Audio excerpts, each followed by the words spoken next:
Un suspect presque parfait de Jimmy Sabater, édition La Grande Ourse. Dimanche 2 septembre. Nous nous sommes retrouvés face aux ruines de l'abbaye du Fort Grisant. J'avais les poumons comme oppressés, mais j'ai fait mine d'aller bien pour ne pas montrer la moindre faiblesse devant Émilie. Elle voulait que je l'immortalise dans son nouveau manteau en cuir noir, avec l'appareil photo que mon père m'avait offert pour mon anniversaire. Là, tout près des falaises, le vent est parfois si violent qu'il fait danser les nuages comme une gitane affolée. Le décor est parfait si l'on apprécie le ciel aux teintes violacées, les vieilles pierres et le visage anguleux d'Émilie, dissimulé derrière trop de maquillage. Nous voulions faire des dizaines de photos et les donner à Elliot, en espérant qu'il accepterait de les retoucher, comme il l'avait fait avec talent pour son exposition aux Beaux-Arts.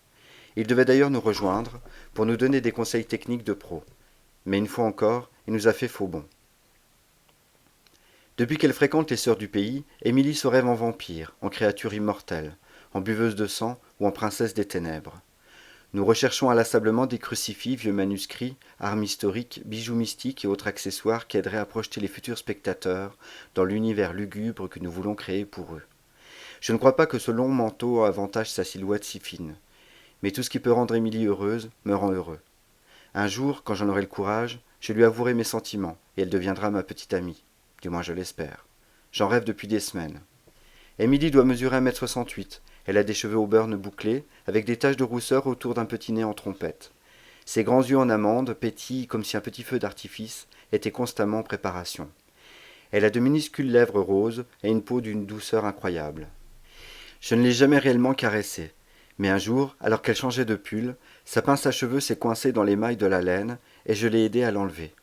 C'est là que j'ai senti comme sa peau était douce et comme elle dégageait un parfum délicat. Si elle savait à quel point ce simple contact a suffi pour me hanter depuis chaque nuit. Qu'est-ce que tu en dis si je monte sur la petite tour et que je regarde vers la mer? Oui, vas-y, et prends ton air le plus froid possible en levant bien le menton. Ah oui, tu as raison, excellente idée. Ces compliments me vont toujours droit au cœur. Que fait Elliot a demandé Émilie. Il ne t'avait pas dit qu'il viendrait? Il doit avoir changé d'avis, il est champion pour ce qui est de poser des lapins. Qu'est-ce que tu en penses si tu me prenais là-bas au bord de la falaise? La mer a l'air déchaînée, ça rendrait bien. J'ai hésité. Je ne crois pas que ça soit une bonne idée. Allons, tu ne risques rien, tu n'as pas besoin de t'approcher du bord. Émilie s'est avancée vers le précipice, tout sourire, comme si cela l'amusait. Arrête, j'ai une peur panique du vide, ai-je dit, en la suivant très lentement. Je sais, Quentin, tu me le dis à chaque fois, mais avec moi tu ne crains rien. J'avais soudain l'impression qu'elle prenait un délicieux plaisir à me voir en proie à mes vieux démons. Il y avait quelque chose de théâtral dans son comportement à ce moment-là. Ses pas, d'une incroyable fluidité, semblaient rythmés par un métronome. Émilie ne jouait plus les personnages gothiques qu'elle vénérait. Non, elle en était devenue un. L'appareil photo placé au niveau de mon abdomen, je la mitraillais, comme si sa satisfaction allait faire mon bonheur. J'étais néanmoins tétanisé par sa comédie. Mes jambes furent soudain paralysées par la peur du vide, si proche. Seul mon buste s'animait encore. Je ne savais pas ce que je cadrais. Mes yeux étaient devenus des objectifs qui ne faisaient que nourrir ma phobie. Une fois parvenue à quelques centimètres du bord, elle s'est tournée vers moi, tout en ouvrant les bras en croix. Son manteau en cuir noir flottait bruyamment au vent, comme un drapeau célébrant sa victoire. « Vas-y, Quentin, je sens qu'elles vont être superbes. On les mettra sur Facebook, et Elliot regrettera de ne pas être venu. Ne reste pas si près du bord, Émilie, tu me fais peur. » Sans doute autant par provocation que par défi, Émilie s'est accroupie face à moi. « J'aimerais te demander une faveur, a-t-elle dit d'un ton presque condescendant. Oui, tout ce que tu voudras, mais je reste ici. De toute façon, tu n'accepteras pas. Elle sait toujours. J'aimerais m'allonger là, sur l'herbe, la tête dans le vide, comme si j'allais tomber, et que tu viennes au-dessus de moi, ta main faisant mine de m'étrangler. Ça serait vraiment génial comme photo. Je n'en revenais pas. Alors que je ne désirais que son bonheur, et que j'étais à deux doigts de lui avouer mes sentiments les plus profonds, Émilie se délectait de me voir lutter contre l'une de mes plus grandes failles. Tu es perverse, lui ai-je lâché. Quel intérêt de faire ce genre de photo? Ça ne sera même pas joli. Tu te poses trop de questions, mon petit Quentin. Je suis certaine que si Elliot avait été là, il aurait trouvé cette idée super. C'est ce qui te rend si immature, Quentin, tu n'oses rien.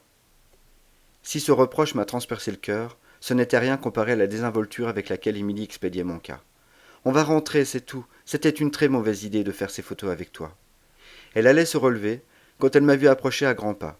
Je ne sais pas ce qui me motivait le plus. Était-ce de lui prouver qu'elle avait tort? Était-ce de lui montrer que je valais mieux qu'Elliot? Était-ce d'enserrer son cou dans ma main pour la faire taire? Même allongée sur le sol, les cheveux balayés par un vent violent, 80 mètres au-dessus d'une mer déchaînée qui venait claquer la falaise, Émilie affichait son petit air triomphant. « Je suis fière de toi, m'a-t-elle dit avec son sourire amusé. Si tu arrives à dépasser tes peurs pour moi, tu iras loin dans la vie. » Je n'écoutais plus ce qu'elle disait. Je me suis baissé brutalement pour saisir son cou et l'enserrer fermement. J'ai laissé le doigt sur le déclencheur, faisant glisser l'appareil sans regarder l'écran de contrôle. Sur la quantité de photos, il y en aurait sans doute une de réussie. « Tu me fais mal !» Mais je n'ai pas prêté la moindre attention à sa plainte. N'était-ce pas ce qu'elle voulait afficher à travers ses looks gothiques et son air sinistre? Ne cherchait-elle pas à montrer combien elle souffrait intérieurement, combien elle se sentait lasse de la vie, combien elle était déjà résignée, déçue de moi et du reste? L'écran lumineux de l'appareil est passé devant mes yeux, et soudain l'image m'a rappelé à la réalité.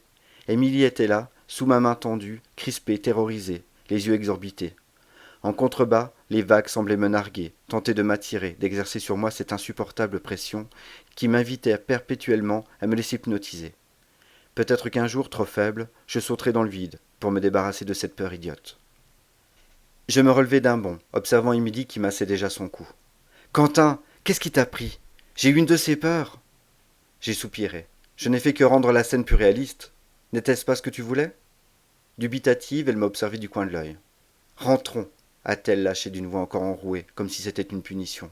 « Nous avons assez de photos de toute façon. Tu me laisses ta carte mémoire ou tu passes chez moi la copier sur mon ordinateur?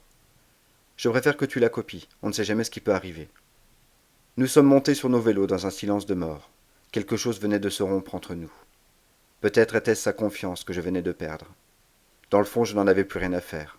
Elle m'avait déjà catalogué comme immature, ce qui ruinait définitivement mes chances de sortir avec elle. Elle en pinçait pour Elliot et n'avait qu'à coucher avec lui. Ce qu'elle pensait et ferait, tout cela serait désormais le cadet de mes soucis. Pendant la route sur le chemin qui longe les falaises du Fort Grisant, nous n'avons pu échanger le moindre mot. Elle a tenté de me parler, mais comme je roulais devant elle et qu'elle se trouvait loin derrière moi, je n'ai plus prêté attention à elle. Je suis un peu comme mon père. Quand quelqu'un me déçoit, je ne sais pas faire semblant. Alors je me détache de cette personne, comme si je lui devenais imperméable. J'ai attendu Émilie plusieurs minutes devant l'entrée de sa grande maison avant qu'elle arrive, essoufflée et vexée, que je l'ai tant devancée. Je lui ai tendu la carte mémoire sans prononcer un mot. « Je te la rapporte tout de suite », a-t-elle dit en me l'arrachant de la main. « Je ne serai pas longue. » Elle a pris son temps avant de réapparaître avec un petit sourire presque malin. « Voilà, j'ai copié toutes les images. Ne t'en fais pas, je n'ai pris que les nôtres. Je n'ai pas chargé les tiennes. » Évidemment qu'elle ne devait pas copier mes photos personnelles. Quelle idée! Elle s'est approchée de moi et a embrassé ma joue, comme si j'étais le dernier des gamins. « À demain, mon petit Quentin. Au fait, tu as vu que la manche de ta chemise était déchirée? Si tu étais moins soupe au lait, ce genre d'accident n'arriverait pas. » Elle a aussitôt tourné les talons, satisfaite, triomphante, parfaite dans son rôle de donneuse de leçons. Cette fille doit être un peu dingue. Cet après-midi, elle semblait résolument différente de l'Émilie que je croyais connaître. Peut-être qu'à force de rêver de ces obscures créatures de pacotille, elle finit par réellement leur ressembler. La métamorphose est déjà effrayante, alors qu'elle ne fait que commencer. Mardi 4 septembre. En me levant, je n'ai pas prêté attention au journal qui traînait sur la table de la cuisine. C'est en posant mon bol de cacao que j'ai vu le visage si familier d'Elliot en première page. Le corps d'un adolescent retrouvé mort.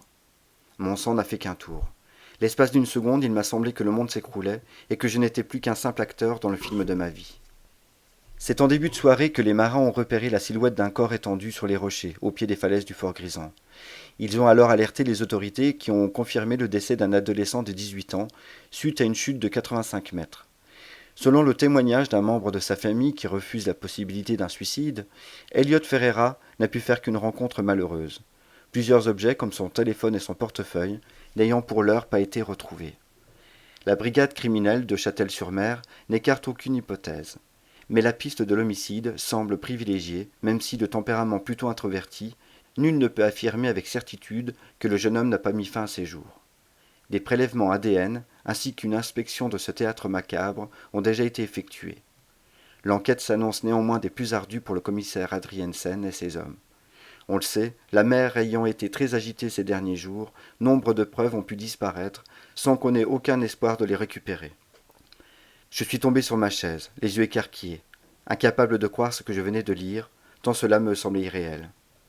J'ai finalement pris mon portable et j'ai lu le message d'Esteban, qui avait tenté de m'annoncer la même chose au milieu de la nuit. Je l'ai immédiatement appelé. « Tu as vu l'article dans le journal, Elliot ? Il est mort. » Il me semblait incroyable d'associer de tels mots. Oui, dit-il. Certains pensent que ça pourrait être un meurtre.